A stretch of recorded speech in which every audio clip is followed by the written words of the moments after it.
friends, I am Seema and welcome to my channel. આજે જન્માષ્ટમીનો પર્વ છે તો આજે આપણે પતરાળીનું શાક બનાવીએ છીએ. આ શાકમાં 32 જાતના શાક ભાજી સાથે મિક્સ થયેલા છે એટલે તેને 32નું શાક પણ કહેવામાં આવે છે. અને આ શાક ફક્ત વર્ષમાં એક જ વાર એટલે કે જન્માષ્ટમીના દિવસે જ મળે છે. તો ચાલો આપણે બનાવવાનું શરૂ કરીએ. પતરાળીનું શાક અને ભાજી બંનેને કાણાવાળા બાઉલમાં પાણીથી સાફ કરી નિતારી લેવું અને અલગ અલગ રાખી દેવું. હવે આપણે શાક બનાવવાની શરૂઆત કરીએ છીએ. તો સૌપ્રથમ મેં પેનમાં 5 થી 6 ટેબલ સ્પૂન તેલ લીધું છે. તેમાં અજમાનો વઘાર કરીએ છીએ. 1 ટીસ્પૂન અજમો લીધો છે. ત્યારબાદ આદુ મરચાંની પેસ્ટ 2 ટેબલ સ્પૂન લીધી છે અને સાંતળવા મૂકી છે. આદુ મરચાંની બરોબર સાંતળી લેવા.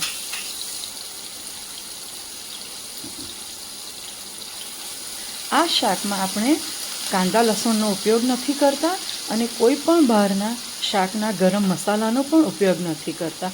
ફક્ત ઘરમાં જ રહેલા મસાલાનો ઉપયોગ કરીને બનાવીએ છીએ તો પણ ખૂબ જ સરસ સ્વાદ આવે છે. 1 ટીસ્પૂન જેટલી હિંગ ઉમેરી છે. ત્યારબાદ આપણે જે સૌપ્રથમ શાક લીધું છે તેને આપણે ઉમેરીશું.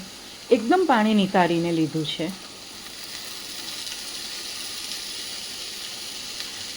વર્ષમાં એક જ વાર આ શાક મળતું હોવાથી તેનો ખાવાની પણ એટલી જ મજા આવે છે.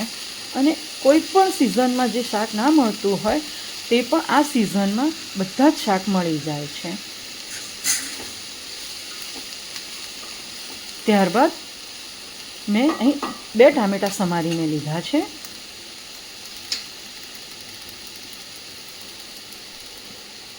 સ્વાદ પ્રમાણે મીઠું.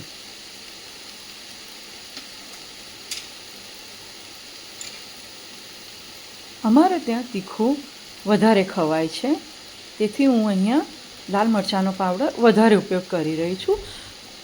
4 ટીસ્પૂન હું લાલ મરચાંનો પાવડર લઈ રહી છું અને 1 ટીસ્પૂન હળદર પાવડર.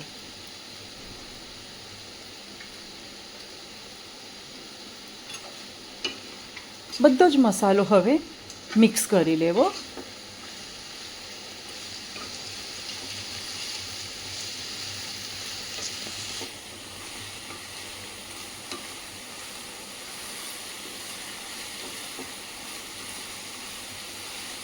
આ શાકમાં આપણે ઉપરથી કોઈ પણ પાણી ઉમેરતા નથી.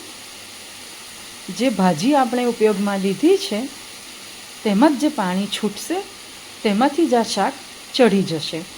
હવે ભાજી આપણે એવી રીતે ઉપર મૂકવાની છે કે જે આપણું શાકભાજી બધું જ કવર થઈ જાય.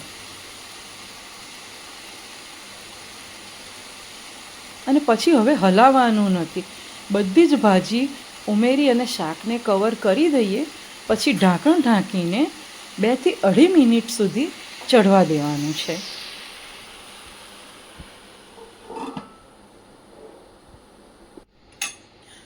અઢી મિનિટ પછી એકવાર ચેક કરી લેવું અને પછી ભાજીનું પાણી બરોબર છૂટી જશે એટલે હવે ભાજી અને શાક બંનેને મિક્સ કરી લેવાનું છે.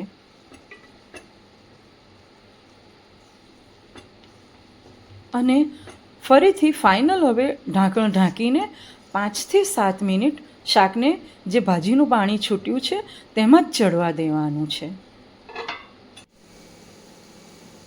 5 થી 7 મિનિટ પછી આપણે ચેક કરીએ છીએ તો પાણી એકદમ શોષવાઈ ગયું છે અને તેલ છૂટું પડી ગયું છે.